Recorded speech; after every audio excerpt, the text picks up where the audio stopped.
Apa? Yes, apa. With this one word, you can express how you feel in many, many ways in Haitian Creole. And when you do use the word apa, you'll sound more like a native Haitian when speaking Creole. Here's how to use the word apa. Use apa at the beginning of a sentence or question to show deep feeling of surprise, excitement, suddenness, or concern.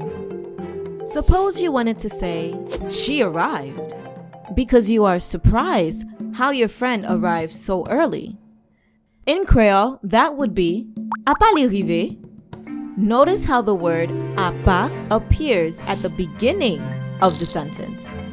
The word apa stresses how surprised you are. Let's consider another example. Suppose you wanted to ask your friend, you didn't eat anything? Because you are concerned for him. In Creole, that would be, apa ou pat manje rien? The word apa stresses how concerned you are. Now it's your turn. Suppose you wanted to ask, it's raining? Because the weather changed suddenly after it was just sunny outside. How would you say that to stress the suddenness of the situation? If you said, apa la fait la pluie? You are correct. The word apa stresses the suddenness of the situation. So, overall, what is the meaning of apa anyway? The Creole word apa doesn't have a specific meaning. You choose what you want it to mean. It can mean anything you want, such as wow, what? Huh?